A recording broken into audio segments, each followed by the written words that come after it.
అందరికీ నమస్కారం. Welcome to mysterious stories. ఈరోజు కథ రాక్షసుడు. ఆవేశంగా వస్తున్న విక్కీని చూసి, ఏంట్రా కొడతావా?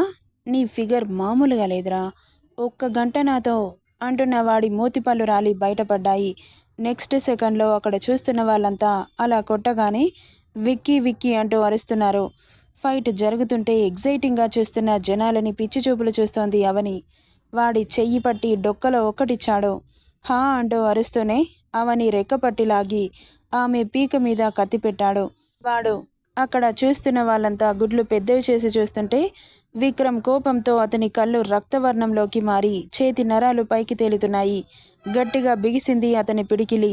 ఒక్క అడుగు ముందుకు వేసినా పీక మీద కత్తి దిగేలా ఉంది. వాడు తనని అలా పట్టుకుంటుంటే అతని ఒంట్లో రక్తం మరిగిపోతోంది. ఆమె చేతులని నిమురుతున్నాడు. ఇరిటేటింగ్గా అనిపిస్తోంది ఆమెకి. వదులు అంటూ అరుస్తోంది. ఇక ఎదురుగా చూస్తున్న విక్కీ మాత్రం అతని బీపీ లెవెల్స్ పీక్స్కెళ్ళాలి. ఎందుకు బేబీ అరుస్తున్నావు? అందరి ముందు ఇప్పుడు నేను కిస్ చేయబోతున్నాను అంటూ ఆమెను అతని వైపుకు తిప్పుకోబోతుండగా వాడి హెడ్లోకి బుల్లెట్ దిగిపోయింది. వెనక్కి అలాగే పడిపోయాడు. చూస్తున్న వాళ్ళందరూ శిలల్లాగా మారిపోయారు. అప్పటి వరకు గోలగా ఉన్న ఆ ప్లేస్ అంతా సైలెంట్ అయిపోయింది. కళ్ళెదుట ఒక మనిషి బుల్లెట్ తగిలి కింద పడిపోవడం చూసి కళ్ళు తిరిగినట్లు అనిపించాయి అవనికి. తలపై చెయ్యి పెట్టుకొని కింద పడుతుంటే క్షణాల్లో పట్టుకున్నాడు విక్కీ. ఏమైంది బేబీ అంటూ కంగారుగా అడుగుతుంటే కళ్ళు తెరిచి ఎదురుగా ఉన్న విక్కీని చూసింది. ఆర్ యూ ఓకే అంటుంటే ఓకే అన్నట్లుగా తల నిలువుగా ఊపింది. ఇక తనని తీసుకొని అతను విన్ అయిన కప్ కూడా తీసుకోకుండా అక్కడి నుండి బయలుదేరుతుంటే అందరూ భయంతో బాబుగారి బైక్కి దారిచ్చారు. ఇక అక్కడి నుండి దూసుకెళ్ళిపోయింది బైక్. భయంతో అతన్ని గట్టిగా పట్టుకుంది. ఆమెను ఓడుపుగా పట్టుకొని బైక్ స్పీడ్ పెంచి ఇంటి ముందు ఆపాడు. ఇక బైక్ దిగి సరాసరి ఇంట్లోకి వెళ్ళిపోయింది అవని. పార్కింగ్ చేసి లోపలికెళ్ళాడు విక్కీ. భయంగా బెడ్ మీద పడుకున్న అవనిని చూసి ఆమె పక్కన చేరుతూ వాట్ హ్యాపెన్ అన్నాడు. అతని మాటకి ఉలిక్కి పడింది. ఎందుకో ఆ క్షణం అతన్ని చూస్తుంటే చాలా భయం వేసింది. ఆమె ఎక్స్ప్రెషన్స్ అతనికి అర్థమయ్యాయి. అతన్ని చూసి భయపడుతుందని. ఇక ఆమె పక్కనే చేరి ఆమెను అతని గుండెల మీదకి చేర్చుకున్నాడు. అతని గుండె సడిని వింటూ కాస్త భయం తగ్గించుకుంది. ఒక మనిషిని చంపాడు అన్న ఆలోచనకే ఆమె మదిలో కలవరం మొదలవుతోంది. అసలు ఇంత నార్మల్గా ఎలా ఉంటున్నాడు? ఒక హంతకుడికి భార్యను అయ్యానా అంటే నన్ను ఎవరైనా ఏదైనా చేస్తే చంపడానికి కూడా వెనకాడడా? అది ప్రేమ లేక శాడిజమా? శాడిజం అయితే అంత తెగించడు కదా. నన్ను ఏడిపించాలని చూస్తాడు అంటే నేను ఆయనకి ఇష్టమేనా? నన్ను ప్రేమిస్తున్నాడా? అందుకే ఇలాంటి సాహసం చేశాడా అన్న ఆలోచన రాగానే ఎందుకో భయం వేసింది. ప్రేమిస్తే సంతోషంగా ఉండాలి కానీ భయం ఎందుకు? ఎందుకంటే అతని ప్రేమ రాక్షస ప్రేమ. ఆ ప్రేమను ఆమె తట్టుకోగలదా అన్న ఆలోచనలు కుదురుగా ఉండనివ్వక రాత్రి నిద్ర పట్టలేదు తనకి. 12 గంటల సమయంలో ఆలోచిస్తున్న అవని బెడ్ మీద పడుకోబెట్టి ఆమె మీదకి చేరుతూ నిద్ర పట్టట్లేదా? నిద్ర వచ్చేలా నేను చేయనా అంటూ కన్ను కొట్టి ఆమె ఎద మీద పైటని తప్పించాడు. బెదురుగా చూస్తోందతన్ని. ఎందుకు భయపడుతున్నావు? నన్ను చూస్తే భయంగా ఉందా? నువ్వే చెప్పు. ఆ సిచ్యువేషన్లో నేను ఎలా రియాక్ట్ అవుతాను? నిన్ను నేను తప్ప పరాయి మగాడి గాలి కూడా సోకడానికి వీల్లేదు.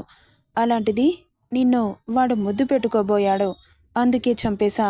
వాడే కాదు ఇంకా ఎవడైనా సరే నిన్ను చూడాలని చూసినా టచ్ చేయాలని చూసినా వాడికి ఈ లోకంలో చివరి నూకలు. అదంతా ఆలోచించడం మానేసి నా గురించి మాత్రమే ఆలోచించు అంటూ ఆమెను ముద్దులతో ముంచెత్తి భయంగా ఉన్న మదిని అతని టచ్తో నార్మల్ చేసి ఆమెలో కరిగిపోయాడు. అప్పుడు కానీ నిద్ర పట్టలేదు ఇద్దరికీ. తెల్లారే వరకు మెలకువ రాలేదు. నెక్స్ట్ డే మార్నింగ్ మొబైల్ ఒకటే పనిగా మోగుతుంటే చిరాగ్గా కాల్ లిఫ్ట్ చేసి హలో అన్నాడు విక్రమ్. విక్రమ్ గారు, మీరు నిన్న బీచ్లో ఒకరిని మర్డర్ చేశారా?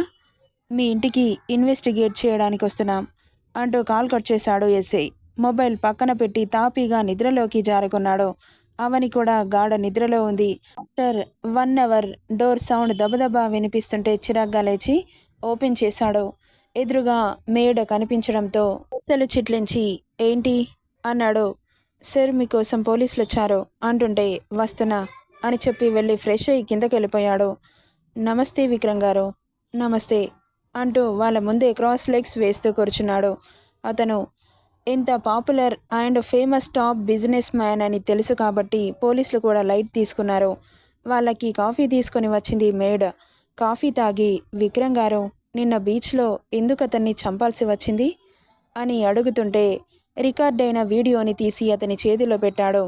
ఆ మొబైల్లో ఉన్న వీడియోని చూసి షాక్ అయ్యాడు ఎస్ఐ. ఏంటి, వీడు ఆల్రెడీ ఇద్దరిని చంపేశాడా? వాడు ఎక్కడి నుండి వచ్చాడో తెలీదు, కానీ రేస్లో మాత్రం ఇద్దరిని అతని బైక్తో డాష్ ఇచ్చాడు. అలా ఇవ్వడంతో డివైడర్కి తాకి అప్పటికప్పుడే చనిపోయారు. మళ్ళీ అందులో అవనిని మిస్బిహేవ్ చేస్తుంటే కోపం వచ్చి షూట్ చేసేశాడు విక్రమ్. ఇప్పుడు చెప్పండి అంటుంటే, ఓకే విక్రమ్ గారు, మీ మీద కేసు కాకుండా చూసుకునే బాధ్యత మాది. ఎందుకంటే వాడి మీద ఆల్రెడీ కేసు ఫైల్ అయ్యింది. ఇంతకుముందు కూడా ఇలాగే వాడి పిచ్చి బిహేవియర్తో వాడి ఖాతాలో ఇంకో 2 మర్డర్లు కూడా ఉన్నాయి అని చెప్పి వెళ్ళిపోయారు.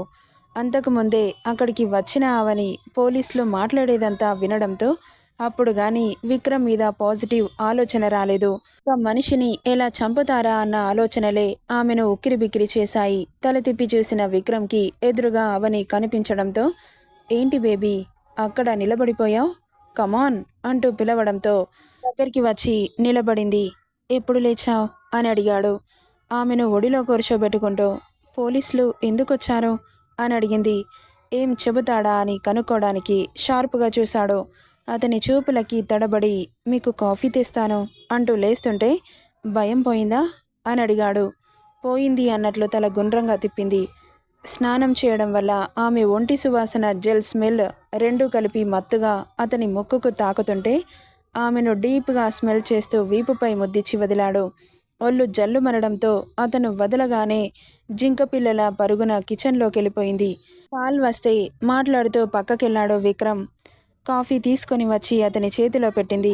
ఇద్దరూ కలిసి కాఫీ తాగి అతను వెళ్ళిపోతుంటే, అదేంటి అలా వెళ్తారో, బ్రేక్ఫాస్ట్ చేసి వెళ్ళండి అనింది. ఆమె అలా బాధ్యతగా అడుగుతుంటే అతని పెదాలు సన్నగా సాగాయి. ఆకలిగా లేదు, నువ్వు తినేసి. మీరు తినకపోతే నేను ఎలా తింటాను, తినేసెళ్ళండి అంటుంటే నవ్వుతూ దగ్గరికి వచ్చి ముందుకు పడుతున్న హెయిర్ని చెవి వెనక్కి పెడుతూ, నేను తినకపోతే నువ్వు తినవా అని అడిగాడు. ఎలా తింటాను, మనం కష్టపడేదే హాయిగా తిని హ్యాపీగా ఉండడానికి, కానీ తినకుండా వర్క్ చేస్తే ఏం లాభం చెప్పండి అంటుంటే వింటున్నాడు. ఆమె మాటలని చాలా నచ్చేస్తున్నాయి. ఇలాంటి ఫీలింగ్ అతని లైఫ్లో ఎప్పుడూ ఫేస్ చేయలేదు. కొత్తగా అనిపిస్తున్నాయి. ఆమెను అతని కౌగిట్లో బంధించి, యువర్ వర్డ్స్ సో స్వీట్ అన్నాడు.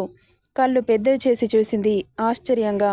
అతని నోటి వెంట అలాంటి మాటలు వినలేదు. ఇప్పుడు మీరు కూర్చోండి, నేను ఇప్పుడే వస్తాను అంటూ కిచెన్లోకి వెళ్ళింది. అసలు టైంపాస్ చేసే అంత టైం లేదు అతనికి. ఆఫీస్లో చాలా వర్క్ ఉంది, కానీ అవని ప్రేమకి కాదనలేకపోయాడు. ఆమె కుక్ చేసే వరకు మెయిల్స్ చెక్ చేసుకుంటూ కూర్చున్నాడు. అతనికి ఎక్కువ టైం లేదని అర్థమవుతుంటే ఫాస్ట్గానే కుక్ చేసి అన్ని డైనింగ్ టేబుల్పై సర్దింది. రండి అని పిలుస్తూ అతనికి వడ్డించి ఆమె కూడా ప్లేట్లో సర్వ్ చేసుకొని కూర్చుంది. ఆమెనే చూస్తూ తినేశాడు విక్కీ. అతని చూపులకి ఇబ్బంది పడుతూ తల కిందకి వంచి కష్టపడుకుంటూ తినేసింది. ఆమె యాక్షన్స్ని చూస్తూ నవ్వుకున్నాడు విక్రమ్. చాలా ఫన్నీగా అనిపించాయి అతనికి. ఇక తినేసి, డోంట్ డూ దట్ యాక్షన్స్ అని నవ్వుతూ చెప్పి హ్యాండ్ వాష్ చేసుకొని అవని చీర చెంగుతో తుడుచుకుంటూ ఆమె బుగ్గకు ముద్దిచ్చి ఆ భయాన్ని రెట్టింపు చేసి వెళ్ళిపోయాడు. స్పీడ్గా కొట్టుకున్న గుండె అతను వెళ్ళిపోవడంతో నార్మల్ పొజిషన్కి వచ్చింది. అమ్మయ్య, ఈయన గారేంటి నాకు హార్ట్ అటాక్ తెప్పించారు అనుకుంటూ తినేసి రెస్ట్ తీసుకోవడానికి రూమ్కి వెళ్ళిపోయింది. అమ్మ ఎలా ఉందో అని మనసు ఒకటే లాగుతుంటే ఏం చేయాలో అర్థం కాక ఇప్పుడు తెలియకుండా కాల్ చేస్తే ఇప్పటి వరకు ఆయన మారుతున్న మార్పులో మళ్ళీ తేడా వచ్చి పూర్తిగా వాళ్ళకి నన్ను దూరం చేస్తాడు. కాకపోతే ఆయన పర్మిషన్ తీసుకొని చేస్తాను అని సైలెంట్ అయిపోయింది. ఇక ఊరికే బెడ్ మీద అలా వాలింది. నిద్ర పట్టేసింది తనకి. టక్కున 1 అవర్కి మెలకువ రావడంతో ఆయనకి కుక్ చేసి బాక్స్ తీసుకెళ్ళాలి అని లేచి కిందకెళ్ళిపోయింది. ఇక్కడ అభి వాసవిని చేరి, ఎలా ఉంది ఆంటీ అని అడిగాడు. చిన్నగా నవ్వింది కానీ మాట్లాడడానికి రావట్లేదు. కేర్ టేకర్ని ఎవరు అపాయింట్ చేశారో అని అడుగుతుంటే, అదేంటన్నయ్య అలా అడుగుతున్నారు, మీరే కదా అపాయింట్ చేసింది, నేను అపాయింట్ చేయడం ఏంటి అని ఆశ్చర్యంగా అడుగుతుంటే, లేదు నేను తనని అపాయింట్ చేయలేదు, మిమ్మల్ని ఎవరో అపాయింట్ చేశారో అడిగాడు. తనకి ఇంజెక్షన్ చేస్తున్న కేర్ టేకర్ని విక్రమ్ సార్ అపాయింట్ చేశారు అని చెప్పి వెళ్ళిపోయింది ఆమె. ఏంటి, విక్రమ్ సార్ అపాయింట్ చేశారా? కరెంట్ షాక్ కొట్టినట్లు అనిపించింది. అస్సలు ఎక్స్పెక్ట్ చేయలేదు. నిజంగా సార్ మారిపోయారా అని ఆలోచన రాగానే చాలా హ్యాపీగా అనిపించింది అభికి. సంతోష్ ఇంకా షాక్లోనే ఉన్నాడు. సంతు, మీ బావ మారిపోయాడు అనగానే అతన్ని షాకింగ్గా చూస్తున్నాడు. బావేంటి అని, మీ అక్కని పెళ్లి చేసుకుంటే బావే కదా తాడు. మెల్లమెల్లగా మార్పొస్తోంది అంటే మిమ్మల్ని కూడా దగ్గరికి తీసుకుంటాడు. చాలా సంతోషంగా ఉంది నాకు. ఇక నీ గురించి నాకు ఎలాంటి బాధ లేదు. సార్ రంగంలోకి దిగారు అంటే ఖచ్చితంగా మిమ్మల్ని బాధ్యతగా చూసుకుంటాడు.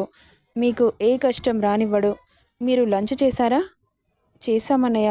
మేడ్ వండి పెట్టింది. మేడ్? మీరే అపాయింట్ చేశారనుకున్నాను. లేదు, విక్రమ్ సార్ అయ్యుంటారు.